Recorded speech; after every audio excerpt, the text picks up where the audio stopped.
With the mixed reception to the Magical Mystery Tour film, gee I wonder why, the Beatles finished a largely influential 1967 year relatively quietly. Following Magical Mystery Tour, there was a clear change in direction for the Beatles, one way or another, not only musically but lifestyle-wise. In August, the Beatles had announced that they had given up psychedelics in order to take a healthier and more beneficial route of meditation. After meeting the Maharishi and spending time with him in Wales, the Beatles put their meditation dreams on retreat for a short while as they worked on the Magical Mystery Tour film. Once 1968 began, however, just 2 months in, all 4 Beatles were ready to head to India for what would be a life-changing experience for all 4 members. After announcing the formation of the Apple Corps record label that I mentioned last video, they were ready to depart. Now before leaving, a couple of tracks were recorded, including the Lady Maddona single that was to be released in March of 1968, and a backing track for a song known as Across the Universe, which would be released 2 years later. After recording for a short while, John, George, and their wives arrived in India mid-February of 1968. Paul and Ringo, along with their companions, arrived 4 days later. The goal was for all Beatles to meditate, spend time with Maharishi, and essentially get away from all the media attention and publicity that they were constantly subject to back home. With all this free time available for them, song after song was being written in India by the quartet, and Lennon, McCartney, and Harrison bought guitars, so a lot of songwriting was going on. They weren't just learning philosophy there, but English songwriter Donovan, popular for psychedelic hits in 1967, taught Lennon and Harrison a popular guitar technique known as fingerpicking, which would be used in songs on the White Album. After a couple of weeks, Ringo Starr left after both he and his wife struggled to adapt to the conditions there. McCartney and his girlfriend, Jane Asher, left a month later as a result of her commitments to film. Lennon and Harrison's departure, though, is the real interesting part because it was honestly the most surprising. Now, to keep it simple, there was a rumor going around that the Maharishi made sexual advances towards one of the female students, causing John, George, and his friend Alex, known as Magic Alex, to devise a plan to leave immediately. The following day, John Lennon would inform the Maharishi that they were going to leave, and after Maharishi asked why, Lennon responded with the classic quote, "Well, if you're so cosmic, you'll know why." What was even more funny about this was that Lennon and Harrison's taxis at the airport kept breaking down, and they actually thought that the Maharishi put some sort of taxi curse on them. Regardless, that's really how it ended for the Beatles in India. John's interest in Indian culture after this experience would die down a little, leaving George as really the only guy who would remain interested in Indian culture. So after the Beatles got back from India, they demoed all their songs in George's mansion in Confons. After this, the sessions were now underway. Except there's one last thing to talk about. Number 9. Now it goes without saying that Yoko Ono is easily one of the most controversial figures in probably popular music history. So you might be saying, wait, wasn't John Lennon already married? And you are right about that.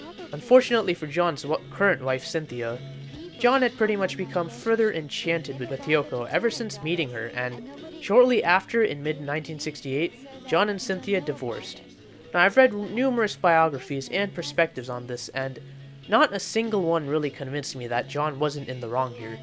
Cynthia definitely wasn't someone far out or interesting compared to the Beatles themselves, but she was incredibly dedicated and forgiving of the abuse she took from Lennon throughout the decade. After the divorce, Paul visited them, and on the way, he ended up writing another single, Hey Jude, which was intended for Lennon's son Julian. Anyways, John's affair with Yoko seems to have more blame attributed towards Yoko, even though it was really John who went after her in the first place.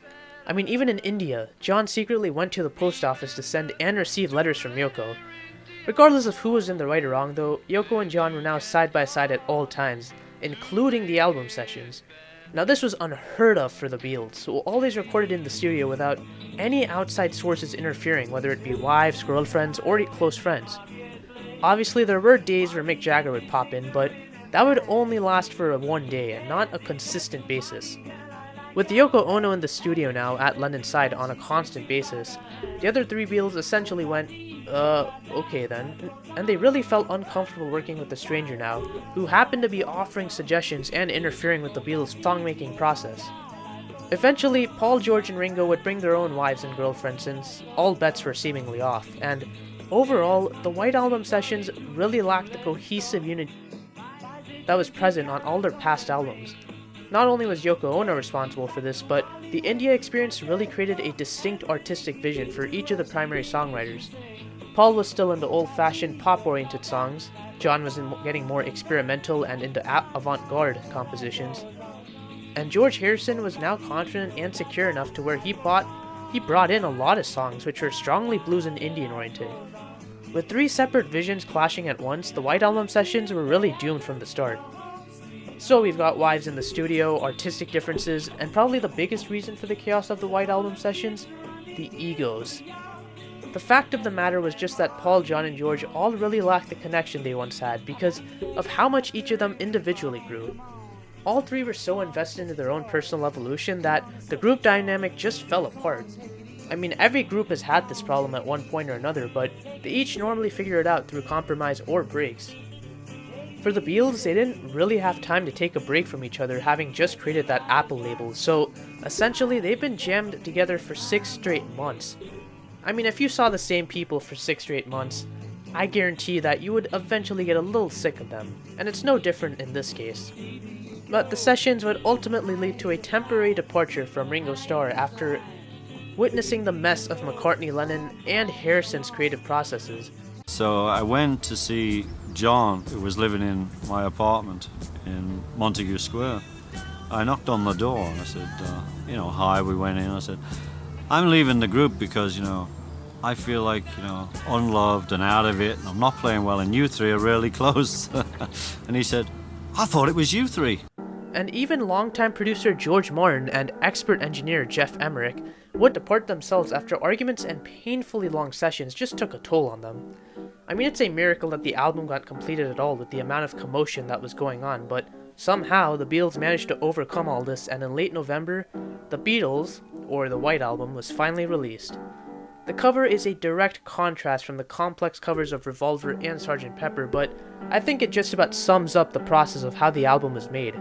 I mean, the overall impressions are just flat out speechless. The only memorable thing about the cover was probably that each pressing of the albums were given their own distinct numbers, so when you purchased a copy, if you got some wacky number on your cover, you would be the cool kid in town. Some notable covers included the very first number that was actually given to Ringo Starr, and rightfully so after he went through all the pain in those sessions. So with the 5-month-long White Album sessions I talked about, why was the White Album ultimately a double album? Simply put, there were just so many songs that the Beatles demoed, and they all felt confident in nearly each one, so as a result, they just felt it was right to make a double album out of it. Now, as I go through this album, I'm going to compare each side of the album with another and see if any side was specifically weaker than the other, and the goal is to ultimately answer, should the White Album have been a single album? Before doing that though, let's take a look at the vinyl edition as usual. While the White Album's cover is not too impressive, the vinyl pressing is a whole different story. Now, this album essentially follows suit from the Magical Mystery Tour by giving you a boatload of stuff. First off, you got 4 photographs of John, Paul, George, and Ringo. Now, I don't know exactly why they gave us these 4 individual photographs, but because of the nature of this album being known as 4 solo albums meshed into one, you could argue that it was actually quite fitting to do this. I'd actually highlight that John Lennon's appearance continues to change drastically. Seriously, out of any celebrity I've covered, I've never seen anyone go through as much metamorphosis as John Lennon has. Paul personally just looks as exhausted from the sessions, while George and Ringo just have a straight face, essentially amounting to resignation, just based off how much work they put into this album. The big appeal of this album is definitely this giant poster. This thing is like a mad science experiment out of the album cover design, and if you want a summary of the White Album sessions, just look no further than this poster. Now, I don't know why they included a sketch of John and Yoko being naked, and I'm probably gonna have to censor that and a couple of other pictures on this album for rather obvious reasons. But it perhaps might be alluding to their unfinished music album that they released around the same time that had a cover of both of them naked. John was certainly quite the character in 1968, if you can't tell. Anyways, if you flip the poster to the back, you get all the lyrics to the songs, which again follow suit from Pepper and Magical Mystery Tour. The only difference obviously being that this one has a whopping 30 songs of lyrics to cover. Last but not least, we have the 2 vinyls themselves. Say hello to the Apple logo, which is actually going to be on every Beatles album release I talk about from here on out. I actually think it's quite clever how one side has the whole apple while the other one has it chopped. It certainly beats the bland Parlophone label, that's for sure. Now, with all that said and done, let's just go ahead and take a look at all 34 Beatles songs starting from the White Album itself. Grab your popcorn, folks, this is going to be a long and adventurous journey. Man, I had a dreadful flight. I'm back in the U.S.S.R. You don't know how lucky you are, boy. Back in the U.S.S.R. We start off with a Paul McCartney composition, Back in the U.S.S.R. It's important to note that because of the length of the album, being 30 songs long, tracks are actually going to fade into each other, kind of like how a concept album has connected tracks. Now in this album's case, every single track on the record is connected, with no 1 or 2 second breaks in between. But anyways, going back to this song, it's the third straight album opener to start with a Paul McCartney written track, continuing the stretch that began with Sgt. Pepper. Now I want you to notice the personnel tab at the bottom. Spot anything fishy? Well, you have Paul, John, and George doing their usual parts, except you see drum parts associated to the three of them. And there's no Ringo. That's because this song and the next one were both recorded during the break Ringo took from the White Album sessions. And instead of waiting for Ringo Starr to come back, they actually just went ahead and finished up work on these tracks, and the result actually isn't half bad. If you're a diehard Beatles fan, you'll notice that the drumming in this track is a little more flashy, pounding, and overall simple compared to Ringo. Now for starters, Paul, John, and George had their drum parts mashed into one, so the drumming performance here is actually a mix between the three of them. Ignoring the drumming though, this is a pretty standard Beatles song with a nice Chuck Berry reference in the title. The guitar work here is pretty on par with something you'd hear from a hard rock song. In fact, the guitar solo itself is pretty much defining of how this track goes.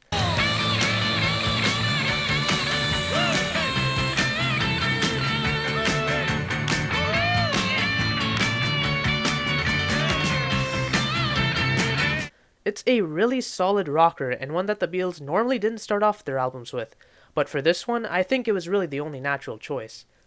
From a vocal side, there's some really interesting background harmonies that really capture that Chuck Berry feel, and there's even some plain sound effects mixed in, that not only introduce this track, but segued into the next one.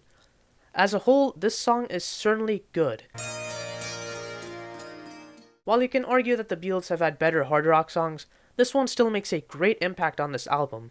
It's straightforward, flashy, and so likable from the start, and really a song that tricks you into thinking there's nothing really going on in the background, and that all the Beatles are having a jolly good time recording as usual. I think that even if Ringo did play on this track, it wouldn't have really impacted the quality, because the musicianship in this one still really works well. Honestly, this is a really fantastic album opener, and just signifies the change of direction from psychedelia to a more broad rock-oriented style. Either case, I'm pleased. Dear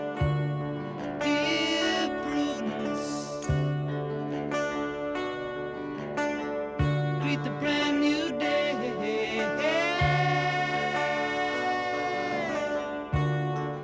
Next up is Dear Prudence from John Lennon. This song is one of many songs on this album to be written in India, and it has an inescapable Indian vibe to it. The repeating riff itself is pretty Indian in nature, and while it can get repetitive, the song does change it up a bit as it progresses. So once again, for the second and final time, Ringo Starr is not present on the recording. It's strange here because the drumming is actually one of the highlights of the track, when near the end we get a really fantastic climax of sound from the guitars and drums. Let me see you smile. Dear Prudence, won't you come out to play? The drums here are much flashier than the previous track, and I think they make much more of an impact, which really sets this song apart in the album. Guitar work-wise, this song demonstrates a very popular guitar technique known as fingerpicking. Both John and George were taught this during their India trip, and the teacher to that was none other than the psychedelic artist Donovan. It's a truly effective performance because of the aura it just creates.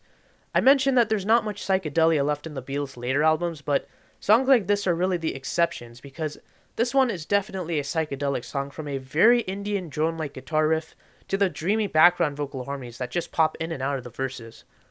The lyrics are relatively simple about getting a girl named Prudence to come out of her room, which is a reference to the sister of Mia Farrow, who apparently locked herself in her room for a week to meditate. Yeesh, talk about being a teacher's pet. Now this song may seem rather simple, but the atmosphere it creates from the soundscape is quite possibly its best trait. Kinda like how Strawberry Fields Forever painted a dreamy environment, I think the song paints almost like a deep meditative environment because of its powerful riff. I think that this one is certainly good. It's not only solid musically, but it has some really dreamy vocals and good enough lyrics to give this one a solid identity among the 30 that are on this album. See how the other half live. Look into a glass onion. Speaking of solid identities, we get Glass Onion by John Lennon up next. After a rather soft psychedelic tune with the last one, we get a more pounding and standard rock song here. Although this one is also a psychedelic rock song with unique orchestration and heavily processed guitar work. Now this one is interesting because it has the same effect as I'm the Walrus, where John is essentially laughing at us for heavily interpreting Beatles lyrics. If there's any song on this album that actually represents the Beatles enjoying themselves, hey, it's probably this one. John sounds like he's having an absolute blast here, and the instrumentation just follows suit. I love the absolute silence that follows after the chorus, before Ringo's drums kick in and it returns back to the verses. The track's psychedelia kicks in more and more as it progresses, until finally after the last verse, we get a really eerie and ominous outro provided by the orchestra that may be fitting considering what our next track is.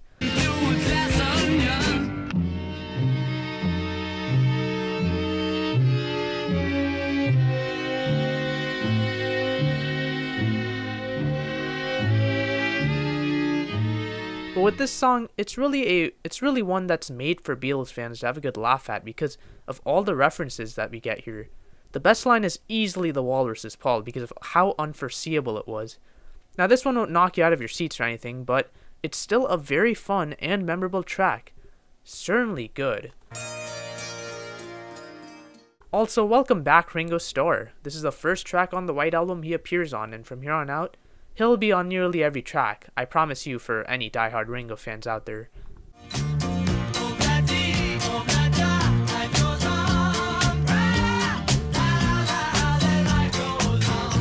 Get the coffins, get the fire, and burn this next track.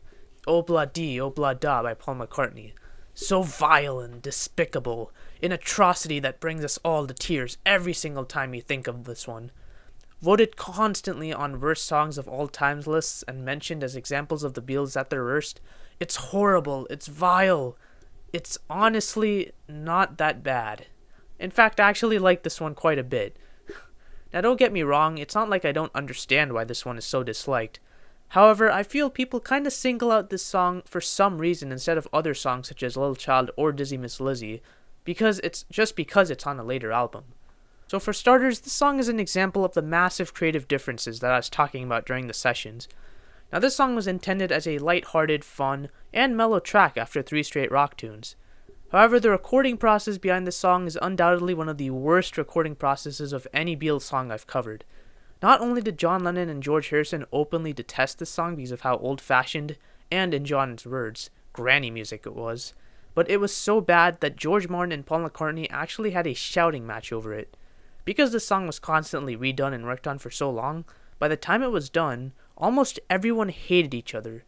It was actually the recording sessions for this very song that made Jeff Emmerich, the brilliant engineer responsible for a lot of effects on Revolver and Sgt. Pepper, to finally step down and quit working with them. With all this pain and anger within the band, it's remarkable how the song still sounds incredibly happy-go-lucky, and still pretty fantastic in my opinion. The melody, as typical in any Paul McCartney song, is quite easy to get into, and the instrumentation here is definitely unique. It's got a lot of interesting sound effects and some really humorous harmonies at times. The lyrics also tell a pretty lighthearted tale about 2 lovers, and while I do get the inconsequential nature of the song, I think the criticism is rather harsh considering that it's just such a fun song.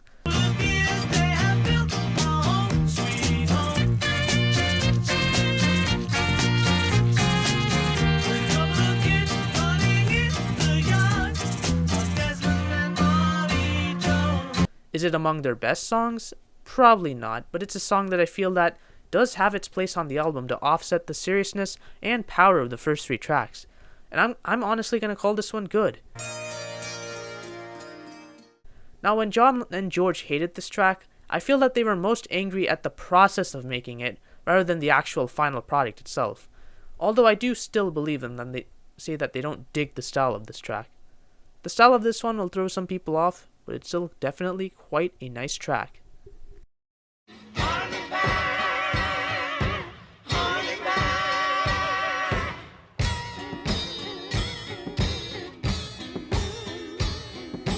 Following suit is Wild Honey Pie by Paul McCartney. If you thought Obla Di Obla Da was out of style, this track is even farther out of style than what we're accustomed to. It was essentially a track thrown together in a couple hours by Paul McCartney after fiddling around in the studio, and the result of that is just about what you'd expect.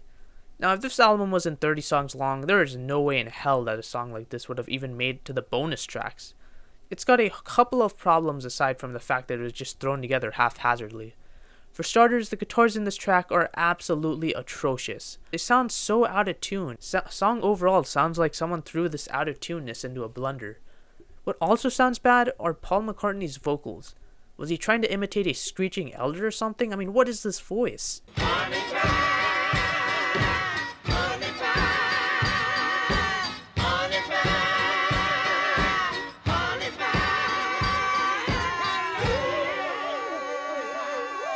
This kind of song was really only made to connect the previous song to the next song, but I think that with a little more effort put into this one, it really could have had a chance. But with little effort like this, you get songs essentially like this, which are just way too short and forgettable to amount to anything. So if there's really any word to describe this one, it would be filler. It's insane to use that word for the first time since Help, but with 30 songs on an album, some are probably going to be regarded as that. And as for the quality, it hurts to say this, but it's bad, folks. It's the first bad post-Rubber Soul Beatles song, and the first bad Beatles song since Help. And I'm pretty sure that it won't be the last either. Hey, Bungalow Bill, what did you kill? Bungalow Bill. Hey, Bungalow Bill, what did you kill? Bungalow Bill. Following suit is another strange song, Continuing Story of Bungalow Bill by John Lennon. Now this is another song that was largely written based on India, but unlike Dear Prudence, this one doesn't quite have a strong Indian vibe to it. Instead, it's almost like throwing a Bob Dylan song and a comedy record into a mixer. The chorus to this song the first time I heard it made me laugh because of how unusual it was. Not many Beatles songs are written to be funny, so this one is definitely unique in that aspect. And the verses are pretty ordinary fare though, with Lennon singing like he's telling a tale. But what's really distinct about this one is that Yoko Ono gets a line in the third verse, which marks the only lead vocal by a female on any Beatles song. I know you might kill me for saying this, but I actually think her voice fits perfectly with the tone of this one. That when he looked so fierce, His mommy batted him. If looks could kill, it would have been us instead of him. Now don't get me wrong, I'm not saying that Yoko is a good singer. Believe me, I know better. However, her ragged singing does suit this song's rather mellow and comedic tone, and as a result, she and Lennon actually do a decent job with this one. Besides, Ringo Starr's wife also sings background harmonies on this one, so as I mentioned earlier, all bets were really off with this one. As a whole, this song is certainly good. It's not a gem in the Beatles' discography, but it's extremely lighthearted and pretty fun to listen to when you're in one of those silly moods. It's also a perfect contrast to What's Next. Look at you all, see the love bird that's sleeping, while my guitar gently weeps. Up next is An Almighty One by George Harrison, While My Guitar Gently Weeps. George's songwriting has continued to blossom ever since he got 2 songs on Help, and after dabbling in Indian-oriented songs during the psychedelic era, this is probably his first solid rock song since If I Needed Someone. Now it's still psychedelic due to the thickness of the guitar and the lyrical nature, but it does fuse that with the hard rock nature as well. Anyways, this song from the second it was conceived was definitely something special. Before diving into the actual version, just have a listen to the demo from the songs recorded in George's house in Confons. Look at you all, see the lover that's sleeping, while my guitar gently weeps. I look at the floor and I see it needs sweeping. Still my guitar gently weeps. The beauty of this song was present from day one, as you can tell, and combined with the philosophically perfect lyrics, you get one hell of a combination. So how did the Beatles end up going from that version to the more psychedelic and hard rock version on the White Album? Well, for starters, this song was recorded and worked on during the peak of tensions in the White Album, which saw George feel neglected because of the lack of treatment to his songs compared to Lennon's and McCartney's. During a car ride home, George and his good friend Eric Clapton, who you may know as being one of the most influential guitarists of all time by the way, was asked to play on this song. Now Clapton was hesitant at first because the Beatles were kind of a separate and holy thing to the rest of the music world, but George managed to convince him, and as a result, we get one of the greatest lead guitar parts in any Beatles song. Clapton's performance on this song provides some absolutely amazing feedback and responses to George's vocals here, but which by the way are easily among George's greatest singing performances, and it ends up making the musicianship on the song even better than it already was. I don't know why nobody told you how to unfold your love. The guitar work in general here is very blues oriented and perfectly captures the tone of the lyrics, which are definitely some of George's best lyrics.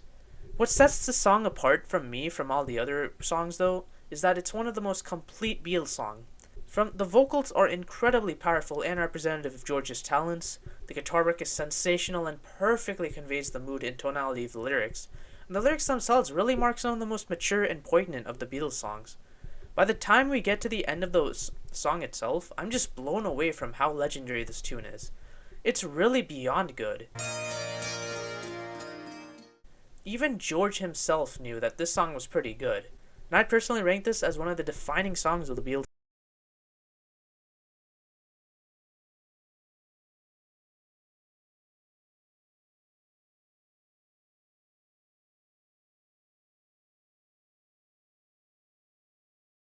To cap off side 1, we get Happiness is a Warm Gun by John Lennon. While most of this album is really trying to stay away from the Revolver Sgt. Pepper era of arrangement, this song wouldn't be out of place on either of those albums.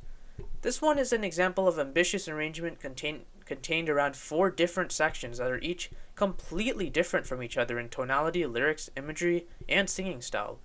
The first section is probably my personal favorite section, containing some really intense imagery and some pretty awesome vocals by Lennon.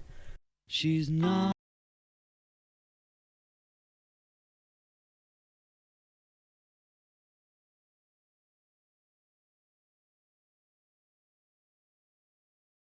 This is the psychedelic section, and while it's only about 10 seconds, it perfectly sets the stage for what's to come.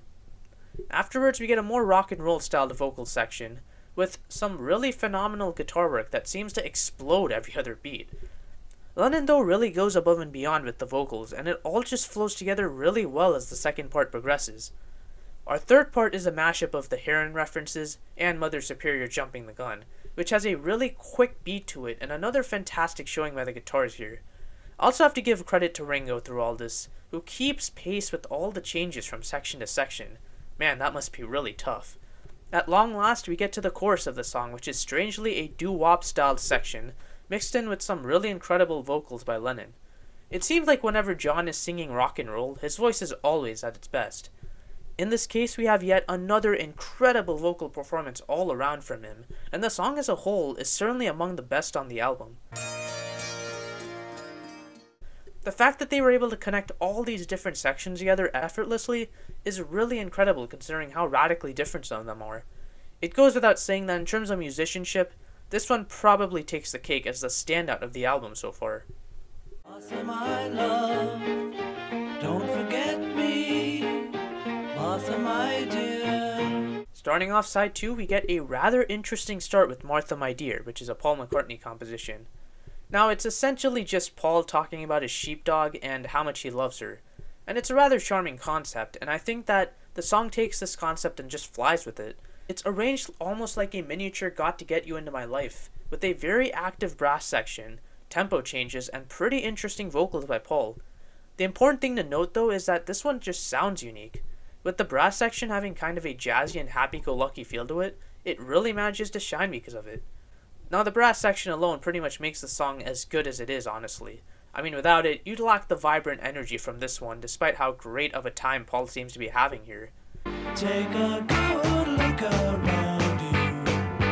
Take a good look, you're bound to see that you and me were meant to be. The only downside to this one, though, is that the vocal melody actually isn't that strong compared to other Paul McCartney songs.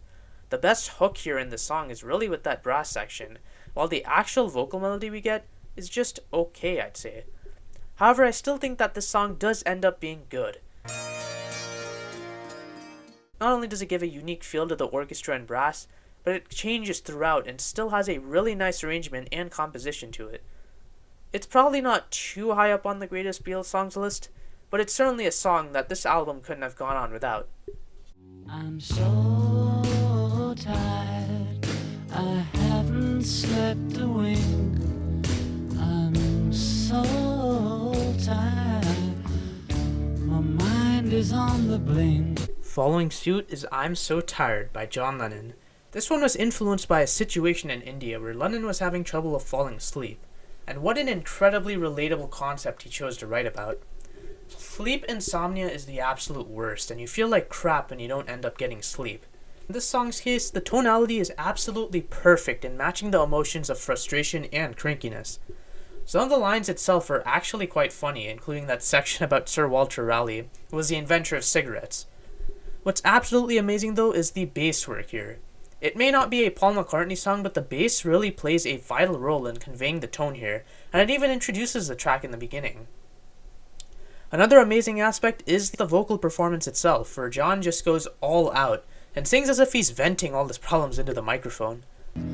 I wonder should I call you, but I know what you would do. I'm going insane, you know, I'll give you everything I've got for a little piece of mind. This song to me is really phenomenal. It's very much the heart and soul of what makes John Lennon a great songwriter, and as John says himself, his best work does come when he writes about himself, and I think that's exactly what we get here. Blackbird singing in the dead of night. Take these broken wings and learn to fly. Next up is a legendary number, Blackbird, written by guess who? Paul McCartney. We haven't seen a Paul McCartney acoustic ballad since Yesterday. Since then, the personal songs McCartney has written, such as I'm Looking Through You, For No One, and She's Living Home, have all had complex parts to them which haven't really made them raw, like this one is. With this song, the only complex parts you could say in it are the tape loops of the birds. Otherwise, this is pure McCartney genius at its finest. The lyrics are really the standout part here with its allusion to racism, and I think that it's conveyed as maturely and poetically as possible. The style of this one is also quite poignant itself. McCartney's guitar playing here is pretty insane with the amount of sliding he's doing up and down the fretboard, but it really captures the struggles perfectly of the Blackbird he's singing about. Next we get to Paul's vocals, which are probably his best on the album so far. It's not a technically difficult performance, but in terms of how well the mood of the song is conveyed, I don't think you can possibly do better than what Paul does in this song. As a result, the song has become a standout of the Beatles' discography, and really one of the most popular Beatles songs at that. It's certainly a great song. I feel that it really challenges songs like Yesterday and For No One, in terms of the emotion and power of it. Have you seen the little piggies crawling in the dirt? And for all the little piggies, life is getting worse. Always having dirt to play around in. Up next is a George Harrison composition, Piggies. So after this philosophical nature of While My Guitar Gently Weeps, George apparently wanted to take the same concept and write a more light-hearted song about it. As a result, we get Piggies, and similar to how Blackbird was a metaphor for racism, Piggies seems to be a metaphor for the upper class, and I'm not gonna lie, it's pretty fun to listen to the lines of this one. Musically, the song brings back the harpsichord from Fixing a Hole, and it creates a nice hook on it. There's also tape loops of pigs, dark and silly harmony, along with those semi-political lyrics.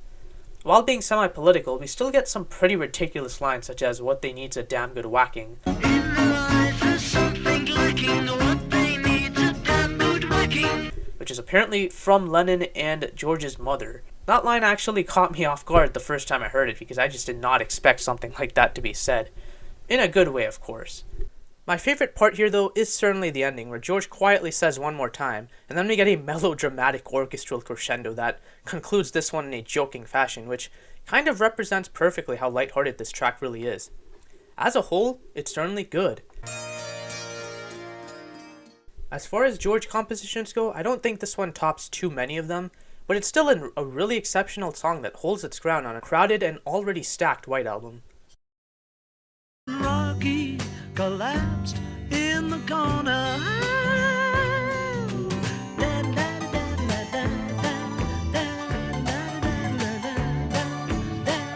Get out your cowboy hats, folks, because we're in for a hootenanny with Rocky Raccoon. Out of all the themes that this album explored, I was actually expecting a song like this to surface. Now, if you've seen numerous Beatles interviews, they like to mock the Western stereotype quite often. So sure enough, Paul went ahead and wrote a story song about it. Similar to how Bungalow Bill was a mix between comedy and story, I think this one is aiming for the same concept. Now, when I first heard this one, I was really puzzled on what to think of it. For starters, the singing in this song is barely singing.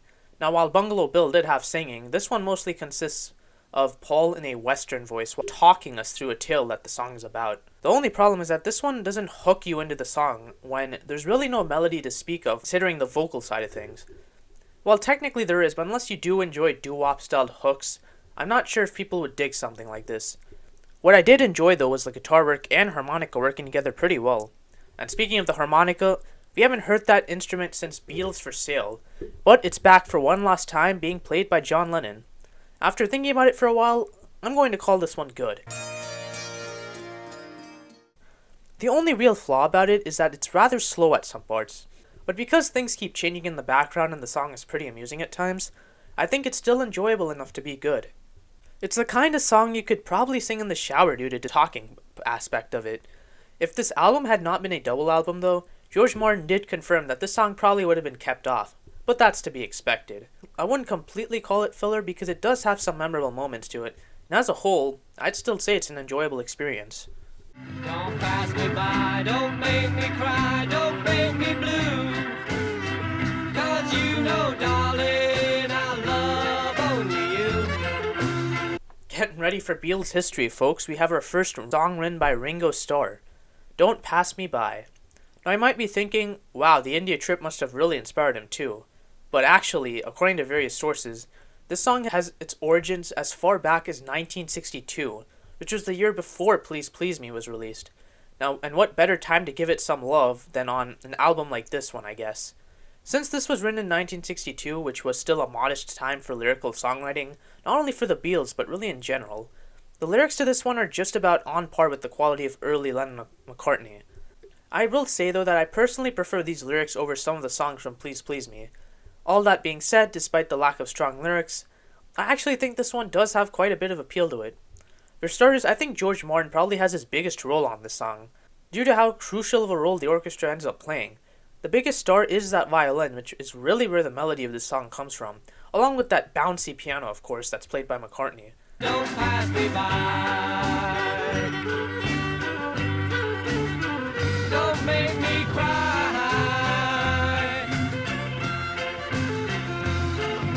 John and George didn't appear on this one, and I don't personally think they took the song that seriously as a whole.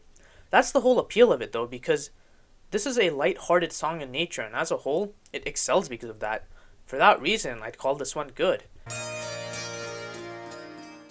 Again, it's not a shining star on their discography, but it's rather just a good composition and a nice first attempt by Ringo.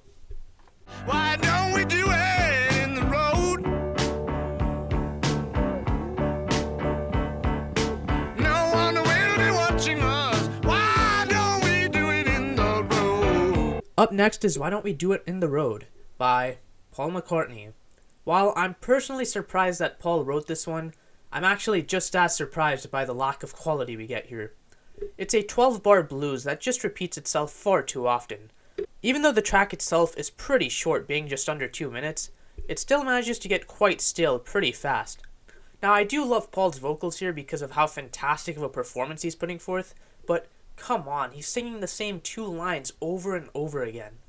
A song like this could be saved by the melody, but aside from that nice piano lick in the background, this one just doesn't really have much going for it. To me, it's just okay. If you think I'm being too harsh, just remember that Paul did write Blackbird back in the U.S.S.R. and Martha My Dear, which are all much more appealing musically and lyrically than what we get here. Even Rocky Raccoon felt a bit more fun than this one. In short, while this one is rather stale, with an excellent vocal performance, it does manage to dodge the bad category. Now, all this being said, on a casual listen to this album, this one is definitely quite the banger. Will I wait a lonely lifetime? If you want me to, I will. Following suit from that one is another Paul McCartney composition, I Will. Similar to the previous track, this one is also quite short, clocking in under 2 minutes once again. However, the quality here is way better. For starters, we have a vocal bass performance here by Paul McCartney, which is a first for me. If you listen closely to the background music, you can hear some vocal sound effects that kind of bop along to the guitars, and I assume that those sounds are what are referred to as the vocal bass in this case. Either way, it's quite a great rhythm, and it goes along perfectly with the soft and charming tone. Similar to the last track, Paul has another really dominant vocal performance in this one, and while he's not utilizing his epic vocal range, he's singing it in a similar fashion to how Sinatra would croon on his compositions. As a result, when the song comes on, you can kind of relax in your chair as Paul takes this one away. The highlight for me though are the guitars, which start off rather quietly but then punctuate each verse with a great hook.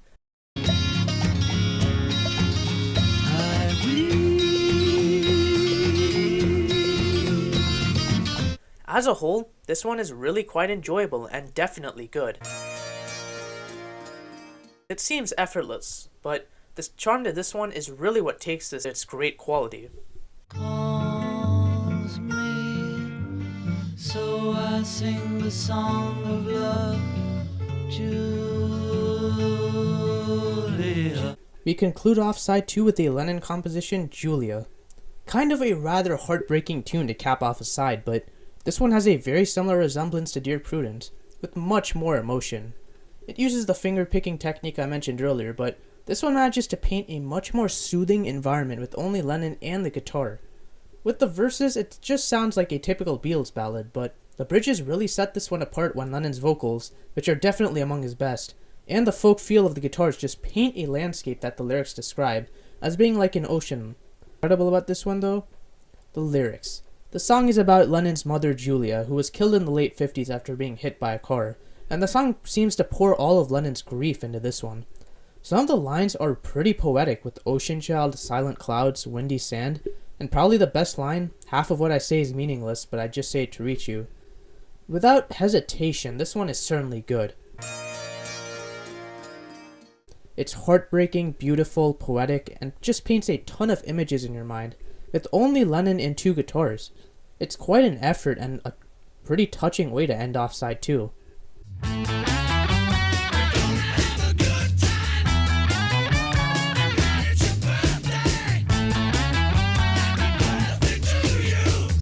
Well, looky here, we start side 3 off with a Lennon-McCartney collaboration in Birthday. This was actually one of the first Beatles songs I ever heard, and at the time, I had no clue it was even a Beatles song. It's got a really hard rock tone to it, but the atmosphere to this one is absolutely insane. Lennon and McCartney harmonize together perfectly, and the hard rock style of guitar work is phenomenal, led by a powerful riff. And then the musicianship itself is just absolutely brilliant here. Ringo Starr is hammering away at the drums for nearly half the song, but what I love is that piano, which seems to have been processed to sound like it's coming from space. The true star here is Paul McCartney when he belts out Dance as powerfully and indicatively as he can, while the guitar just joins in at the end.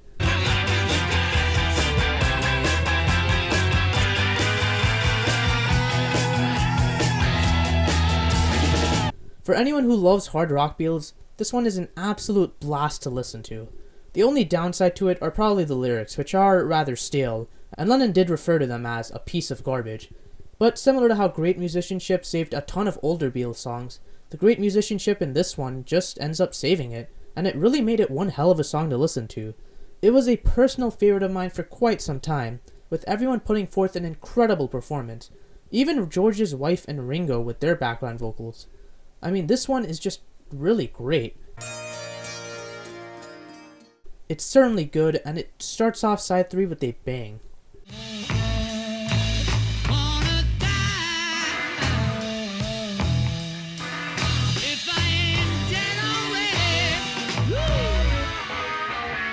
You know the reason why. We get bluesy again with Yer Blues by John Lennon. If you thought Glass Onion was John Lennon having a laugh, I think this one was written as the perfect satire to pretty much every blues song. It's incredibly rough, jagged, and the guitars are downright nasty here. At the same time though, this one is one heck of a listening experience. John sings this one as perfectly as he could have, to be honest, invoking a feeling of bitterness and pain. Along with those nasty guitars I mentioned earlier, the tonality to this song is pretty incredible. We get some amazing lines here that really tie in with the blues concept. My mother was of the sky, my father was of the earth, and I am of the universe, and you know what it's worth. The musicianship, by the way, isn't too shabby either. It starts off rather slow before it starts increasing in intensity after the third verse, and once we get to the solo, which is an absolute treat to listen to for any blues fans, the song's atmosphere just becomes so downright insane, before we end up getting a couple bars of the main hook again. This one is easily good. It's the perfect cross between being a great satire, while still maintaining enough seriousness to be a great song. The trend of these hard rock songs, by the way, is just about to begin. Find me in my field of grass, Mother Nature's son, swaying daisies, sing a lazy song beneath the sun. Okay, so technically the hard rockers will begin with the next song after this one, but here we have Mother Nature's Son by Paul McCartney. This one is actually quite a humbling song by Paul, which was inspired by some of the speeches given about the Maharishi about transcendental meditation and nature. Out of all the lyrics Paul has written so far on this album, I'd actually say that this song has the most relatable lyrics, because I do enjoy nature quite a bit. The feel to this one is kind of similar to Martha My Dear, in which it has a brass section on it, but this brass section has far more beauty to it, with a really simple and melodic guitar line mixed in, along with that great brass on the side as I mentioned. Some of Paul's vocals are actually enhanced in power by that brass, which really tops its performance from Martha My Dear with its accompaniment here. This is probably my favorite McCartney ballad on this album, and while I think Blackbird is probably a better song overall, this one really does tie in with that India trip very well, and I do like the melody to this one a bit more than Blackbird's in my opinion.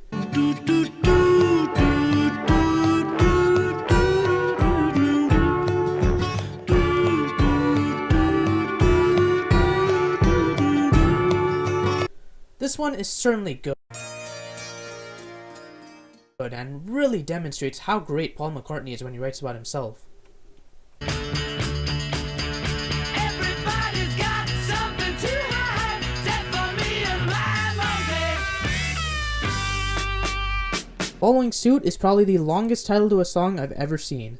Everybody's Got Something to Hide Except for Me and My Monkey by John Lennon. This song and the next song are both heavily inspired by the Maharishi, so consider this one part 1 of the Maharishi Chronicle by Lennon. Now this one, from the second it starts, just lets you know that you better be ready to rock, because the guitars in this song are downright heavy. I think this one might be one of the heaviest Beatles songs out there, and oh man does it rock.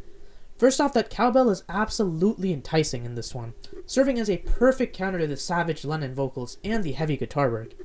The whole atmosphere as a result is flat out chaos until we get to the chorus, which is then responded by a screeching guitar hook. The second big thing here are John Lennon's vocals. I mean, similar to how his vocals in Twist and Shout went, he's essentially screaming almost all of his lines here. And with the chaotic environment of the guitars and cowbells, I think it was quite fitting. Probably my favorite sequence is the ending of the song when Lennon repeatedly says "come on," which is one of Maharishi's mannerisms, before we then get a pretty Indian-styled guitar section.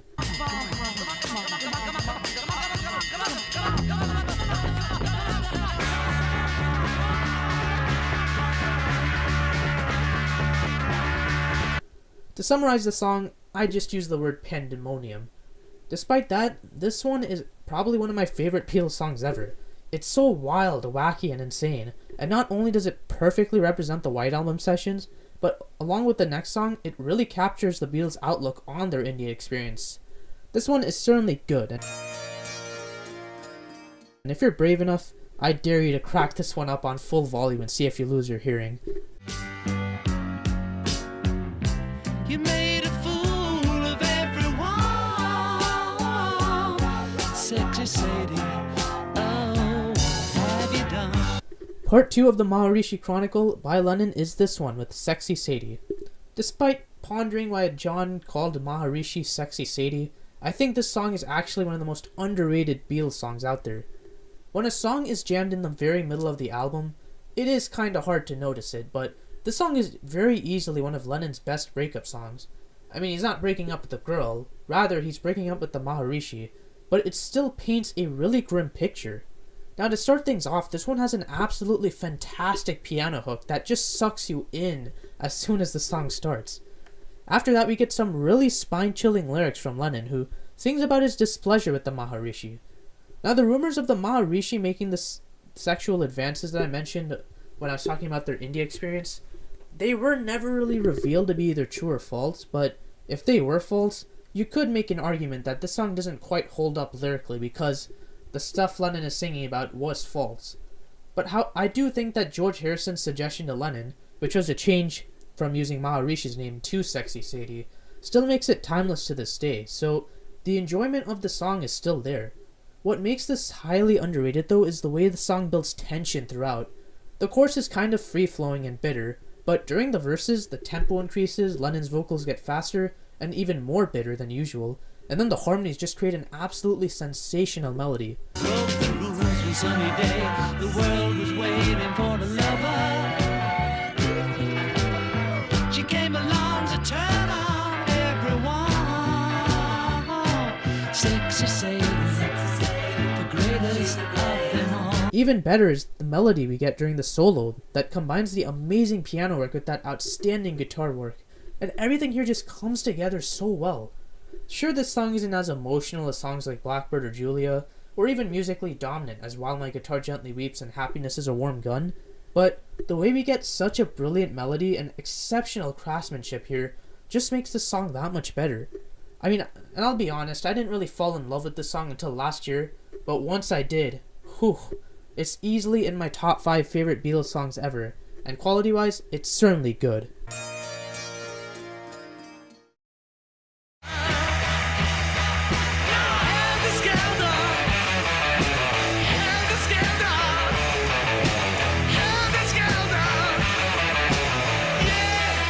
It's time to get loud and ferocious, as up next is Helter Skelter, a Paul McCartney song.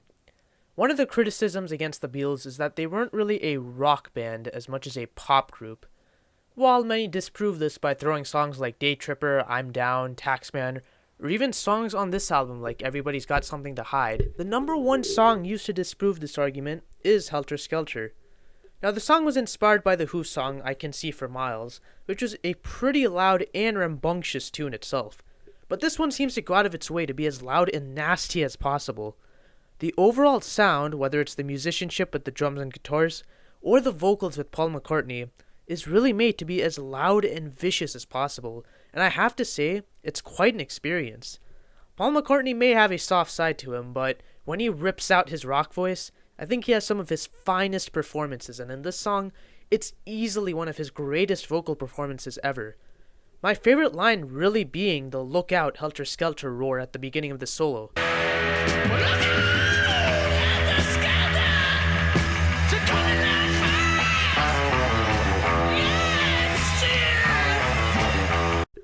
Even Ringo Starr belts out a famous line in the stereo version of this album, which has an extra 50 seconds of additional pounding noise, which concludes with Ringo flinging his drumsticks across the studio and yelling that he's got blisters on his fingers.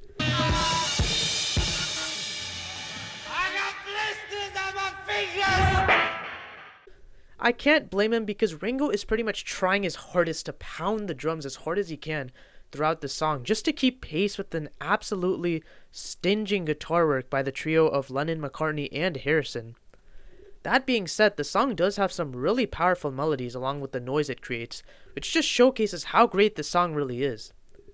There are obviously negative impacts with the song, I mean just ask Charles Manson, but on the plus side, the song was quite influential in the development of heavy metal, which is really starting to become quite popular around this time following the end of the psychedelic era. As for the song's quality, it's certainly a good song. If you're more of a fan of the Beatles' softer tunes, this one might be a little tough to enjoy, but at the same time, I really feel that the song best represents all four of the Beatles' musicianship capabilities with how hard they go at this one. It's been a long time.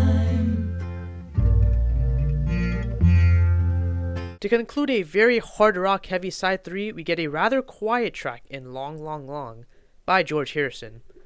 This song to me is really one of the most intriguing songs on this album because it feels like it should be a more glorified track, but instead it's kind of kept to the background while songs like While My Guitar Gently Weeps and Blackbird enjoy the fame.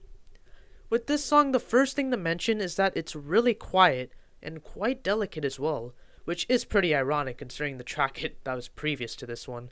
However, I think album placement wise, it's a great decision to have a soft track follow suit.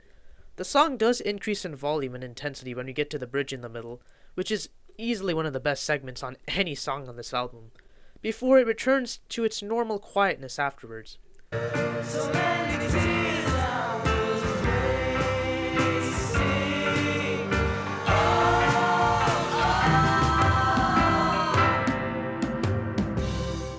Lyrically, this song is the precursor to some of George Harrison's solo songs, such as My Sweet Lord, because of the references to God itself.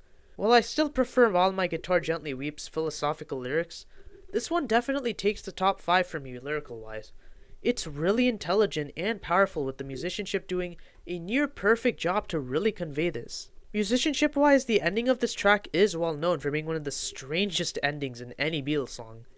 Apparently they placed a wine bottle on top of a speaker, and the scratching sounds you hear at the end are the vibrations of that said bottle. When all is said and done though, this is a truly sensational song.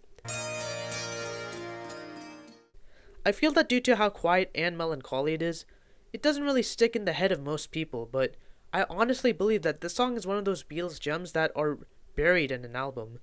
It's powerful lyrically, exceptional musically, and I think George's vocal performance here is definitely another standout because of the raw emotion in his voice. Make no mistake about it, this song is truly one of George's best. Say you want a revolution. Well, you know, we all want to change the world. Next we get Revolution 1 by John Lennon. Now if you're a Beatles fan in the sense where you've only really heard their singles, you might be confused after hearing the sample I just played. Allow me to fill you in though. So John goes ahead and writes Revolution, which he intended as a political message. Musically, he wanted the song to sound like how it does here. But when time came to release the Hey Jude single, he wanted this version of the song out itself as the single. But the other Beatles argued that it was way too slow to be one. Hence, they ended up re-recording the single version that you associate with the song name of Revolution. However, both songs to me are definitely quite different. But obviously, let's cover this version first. So vocally, John Lennon sings this as relaxingly as possible, and the first time I heard it, I was convinced that he was just lying in bed as he was singing the song. It's incredibly laid back in nature, which I feel doesn't really represent the lyrics very well. The instrumentation is also pretty bluesy, which is again a bit too relaxed to fit the lyrics. Now the lyrics are the only thing that stay the same between both versions of the song, with the only difference being that in this version, Lennon says count me out instead of just saying count me out, which he did because he was rather unsure about his views as a whole. When it all comes down to it though, I still think that this is a good song. While some parts don't quite fit together, the sound here is still pretty solid. The guitar work is nice with an actually good hook between verses. And the sound as a whole is just pretty intriguing with some vocal spasms by Lennon mixed with guitar effects near the ending. And overall, I think that because this one still has a great sound to it, with those great lyrics, it still has a ton of good in it. Now, this version is probably not among their best songs, but like a lot of their other good songs I've talked about in this album, it does still manage to hold its ground. Honey pie, you are making me crazy. I'm in love, but I'm lazy. So won't you please come home? Following suit is Honey Pie from Paul McCartney. If John Lennon hated the granny shit from Obla Di Obla Da, then he definitely won't like this one. This song is probably the furthest back the Beatles have ever gone style-wise, considering that this type of style dates back to the 1930s. It's like a cross between British music hall, jazz, and ragtime, and Paul pretty much does everything in his power to ensure that this one meets the criteria as accurately as possible. Now, vocal-wise, I think Paul really nails the style pretty well, and even musically, this one has a fantastic performance from the orchestra and the guitars that really emulate the old style pretty accurately. My only problem with songs like this is that they were always really corny lyrically, and as a whole, these lyrics aren't exactly going to stand out in the Beatles' discography, whether you compare them to the newer ones or even the older ones. Also, I know you might be wondering, what does this song have to do with the Wild Honey Pie from side 1? But the two songs are completely unrelated from what I can tell, and that includes quality-wise because this one is good. Now, it's one of those tracks that probably would have been excluded had this album have been a single one, but still manages to be good enough in many areas. Yes, you have to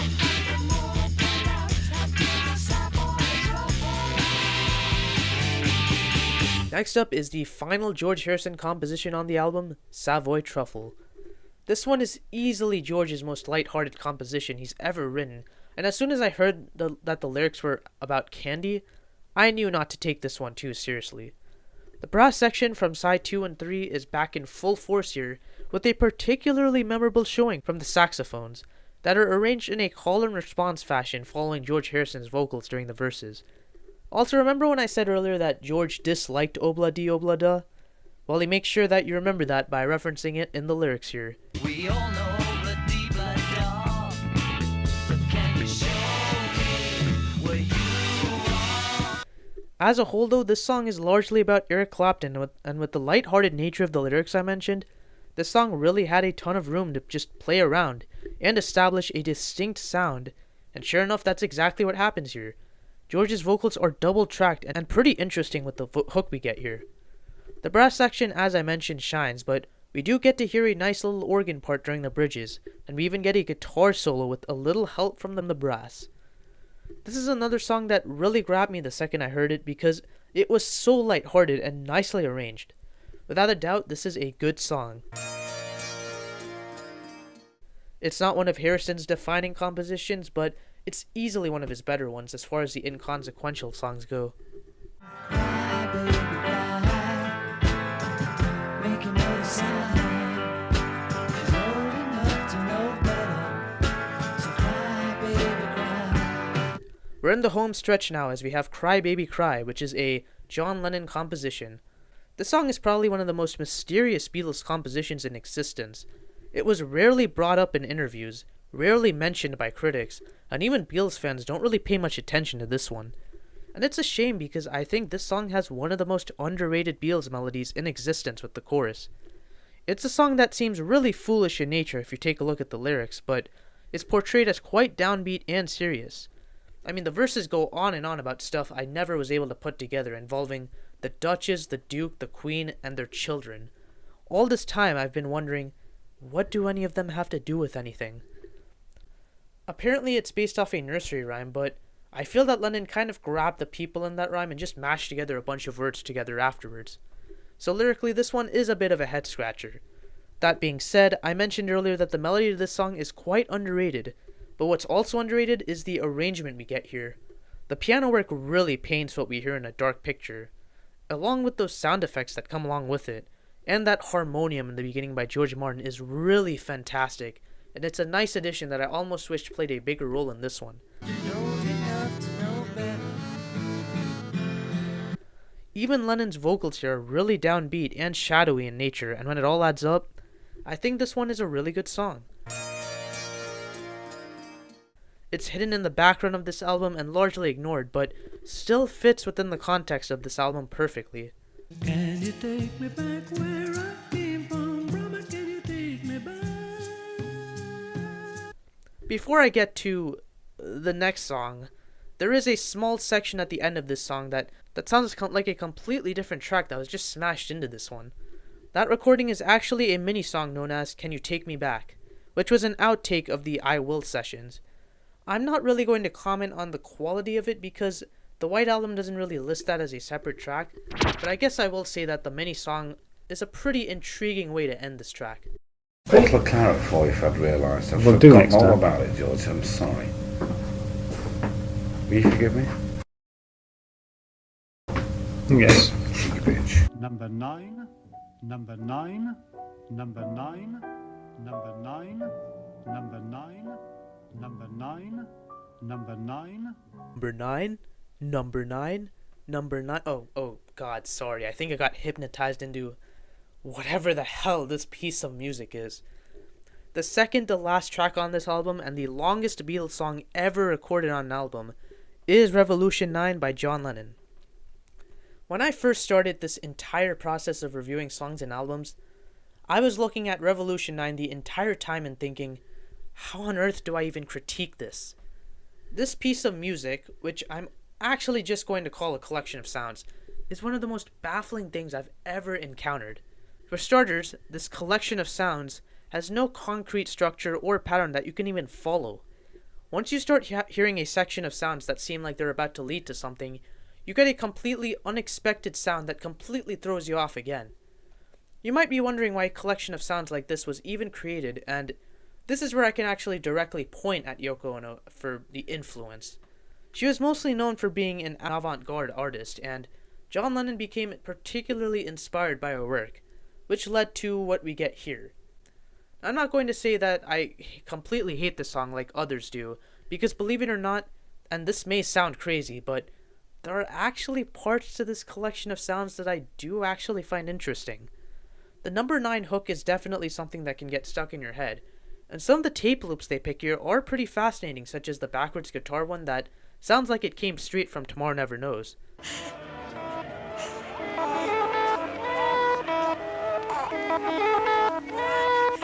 Number 9, Heck, there's even a really nice piano melody that they slap in the middle of the song, and it sounds like it actually could have been the hook to a completely different song.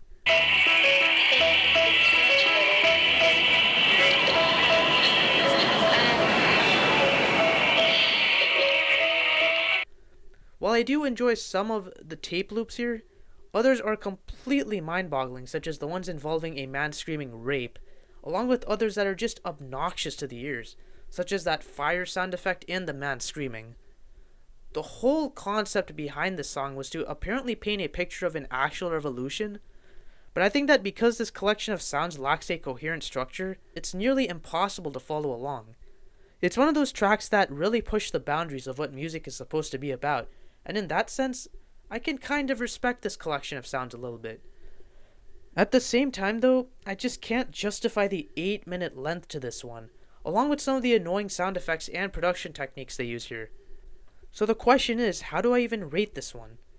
And to be frank, my standards for this track were really non-existent, and when I give this collection of sounds a rating, it was honestly what I truly felt about the experience of listening to this one. What I truly felt was that this track is okay. Now there are parts of it I can say are clever enough to be good, and mixed with parts of it that are just obnoxious as a whole. When all is said and done though, I think that an okay rating is really all I can muster at this point. This track is truly something you would never forget, and if there's anything I'm grateful for, it's that they never made a sequel to this track. John, George, Yoko, and George Martin were behind this track, and as you can see below, George Martin's attempts to make this recording possible did earn him the best performance. Otherwise, I honestly have no clue about this one to this day. Now it's time to say goodnight, sleep tight. To conclude things, we finish with a charming John Lennon composition, Good Night. Out of all the album closers they could have chosen, I think this song was actually the best possible choice.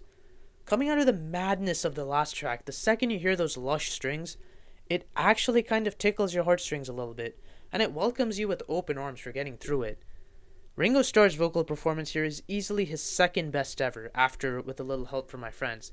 And for the same reason his vocal performance in that song was good, his performance in this song is great. It's so calm, welcoming, and soothing following the last track, and it's really the perfect goodbye. Musically, John Lennon had George Martin compose the luscious score he could do, and as a result, this orchestra does sound rather corny as a result. However, I think that it really does work because of the lyrics being intended as a lullaby to a child. I guess John felt bad about the divorce and wrote this song to Julian as a result. But when it comes down to the quality of this one though, I really do think that this one is quite good. It's not only a perfect conclusion to this album, but a really powerful song from the emotions it conveys, and the performance from Ringo Starr and George Martin's orchestra here. From their second Ringo says "Good night everybody, everybody everywhere," you realize that you just listened to the gauntlet that was the White Album.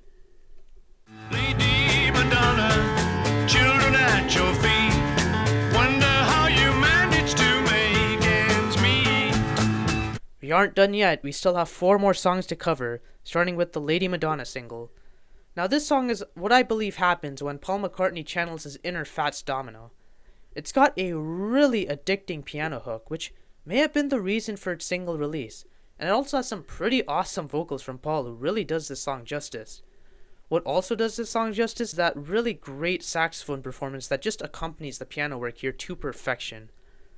Lyrically, this one actually seems to describe a lady that has to go through hell to raise children, according to Paul McCartney. And for a song that depicts a struggle, it's actually rather light-hearted in nature, but it does still manage to work really well. It's a song that kind of showcases how effortless these kinds of singles come to Paul McCartney, and while it's effortless, it's also good. It's the perfect transition song in my opinion from the psychedelic era to the rock era I just covered, and a definite good one at that. Without looking out of my window, I can know the ways of heaven. The farther one travels. The B-side is The Inner Light, which is a George Harrison track. This song was actually written for the Indian soundtrack he was doing, Wonderwall, but because Paul and John liked the melody so much, they decided to stick it as the B-side to Lady Madonna. I'm honestly with them on the melody part because this song is one of the most beautiful melodies I've ever heard, which is largely because of that Indian flute and the instrumental accompaniment by the other instruments such as the sarod and bansuri. In terms of going as closely to Indian music as possible, I don't think it's possible to go as close as this one personally. And I think that considering that this track is the last George Harrison Indian track in his Beatles career, it's a really fitting ending to a journey that began with songs like Norwegian Wood. The lyrics here, by the way, perfectly represent what the Beatles went to India for, by really describing the experience of meditation, which is to have your mind go as far as possible without leaving anywhere physically. George's vocals here perfectly capture the tone and sound really nicely, along with that beautiful melody, and honestly, this might just be the most beautiful song he's ever written. It's definitely a good song, and I'm really glad that this one did stay as a Beatles tune in the end, because the thing this one will always give you is that brilliant melody. Hey Jude, don't make it bad. Take a sad song and make it better. Next up is perhaps the most famous Beatles song of all time, Hey Jude, written by who else? Paul McCartney. This song to me pretty much represents everything that's so good about the Beatles. It was written while Paul was visiting John's ex-wife Cynthia, and was actually referring to Julian throughout. Now for starters, the Paul and piano combination is back and better than ever. The touch that Paul puts on the piano here is really some of his best yet, and it creates some of the most memorable vocal melodies in any pop song ever throughout the song. What's powerful about this melody specifically is that it's just about the friendliest and most innocent one you can possibly have. It flows so well with the lyrics, and as a result, really resonated with many people because of how much it grabs you. Vocally, I think Paul has perhaps his greatest vocal performance here, honestly. It really showcases his vocal range and the feel of his voice, not only in the inflection he puts on some of these lines, but also by the way he climbs higher and higher as the song progresses, before going Helter Skelter style during the coda.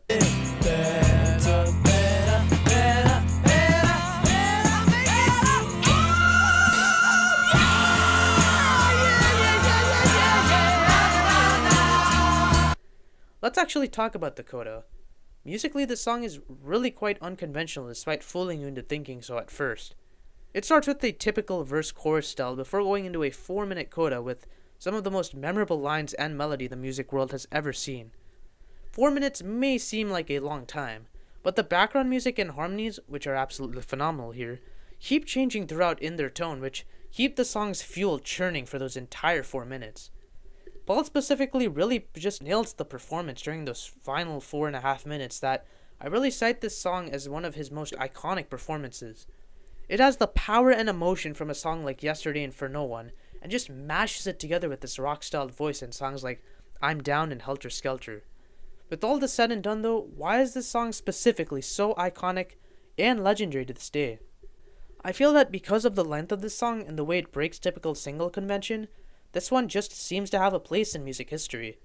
Most importantly though, I just feel that this song has such a heartwarming and really motivational feel to it reflected in its lyrics and the vocal performance that it really turns into a powerful anthem that to this day is one of the biggest hits ever. Without even thinking about it, this one is obviously good. It's a song that not only represents the Beatles or the 1960s in music, or even Paul McCartney, but it's indicative of what makes music such a powerful medium of entertainment. Songs like this are so uplifting and moving that they really become icons, and in this song's case, it's something you never forget after hearing it.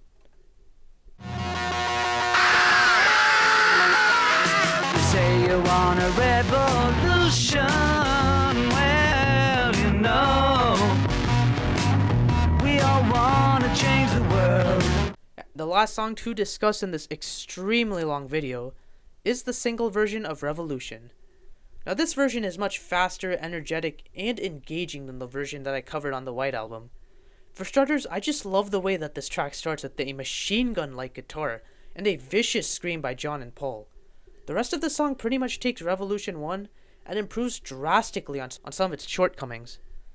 The lyrics are perfectly matched this time around by much more energetic and powerful guitar parts, and the tempo is so fast-paced that it really coincides perfectly with the central message of the lyrics, which do regard change. The vocals, by the way, are much better than in Revolution 1. I think that John really puts forth a much more memorable and melodic performance with this version. Obviously with the lyrics, this message is just conveyed much better here in regards to what Lennon's stance is. And in general, this song really represents the shift in John Lennon's ideology as a whole, into really embracing the hippie mindset of peace and love. Similar to how All He Is Love was an anthem, this song could really be considered a similar thing, with how perfectly everything flows together here. This song is certainly a much better improvement over the version on the White Album. And that was all 30 of the songs from the White Album and the 2 singles with their B-sides reviewed. Ugh, man. What an experience that was, talking about a whopping 34 songs. These 34 songs, though, really showed the ups and downs of the Beatles' discography and why they're considered one of the most versatile bands out there. Going off genre alone, we had heavy metal, psychedelia, folk, soul, jazz, blues, rock and roll, rock, avant-garde, ska, pop, and country. That's an incredible 12 genres conveyed on a really versatile album. I mean, without even hesitating, it's clear that the White Album is the most versatile album ever recorded by a single band. Side-wise, I think that while sides 1 and 4 were rather up and down, side 2 and especially side 3 were really phenomenal in showcasing the best of what the Beatles had to offer in this period. As I promised, let me showcase what I feel a perfect single album version of the White Album would have looked like in my opinion. Since this video is already long enough, I won't go into too much detail on these choices, but just know that the list was based off what I felt were really the most important songs and the overall best experiences on this album. Let's take a look at the overall charts though, and we've got quite a hefty pie chart here. 31 good songs, 2 okay songs, and 1 bad song, which is not a bad showing in the slightest. I realize that songs such as Obla Di Obla Da, Rocky Raccoon, Revolution 1, and Honey Pie were controversial choices for good, but I do honestly believe that those songs were good quality. Album rankings wise, the White Album moves ahead of Rubber Soul, but falls just shy behind Revolver and Sgt. Pepper. Now, putting the White Album ahead of Rubber Soul was a tough decision, and while Rubber Soul had no bad songs and only one okay song, I think the White Album's diversity and top-heavy quality do really give it the slight edge. Some people rank the White Album as low as the top 7 though, and some on the other hand will even go ahead and rank it as the best Beatles album. It's truly an album that has such a large appeal because of how strange and interesting it is, and I'd honestly understand if you'd rank it either higher or lower than where I put it, really because of that wide appeal. Moving on though, let's take a look at the song rankings. Now there's going to be a ton of movement, but the most notable thing is that Wild Honey Pie is now the worst Beatles song under Dizzy Miss Lizzy and Little Child. Now while I do feel that Little Child is the worst legitimate Beatles song, Wild Honey Pie is definitely the worst recording they ever did as a result of the lack of effort that went into it. Many of the White Album good songs are in the middle of the pack, but as we near the top half, notice how the singles are mostly filling in near the upper half. Now, finally, as we approach the top 10, both Hey Jude and While My Guitar Gently Weeps make the top 10, with While My Guitar Gently Weeps making it to number 4 and Hey Jude making it to number 5. The gap between A Day in the Life and Hey Jude is probably as wide as the length of a molecule though, to be honest, but I do prefer the top 3 songs' lyrics and composition a bit more than the latter two. That being said though, those 2 songs were really the best of what I talked about in this video. And let's finish things off though with the 3 observations I made throughout this video. First are the solo performances by the Beatles here. Now John always referred to this album as being Paul in the band, John in the band, and so on, but there was quite a bit of solo work as well.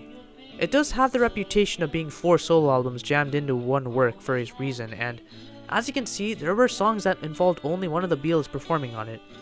While this didn't affect the quality of the album, the inner tension of the group was certainly growing larger and larger, with some members of the Beatles really disliking each other's songs here.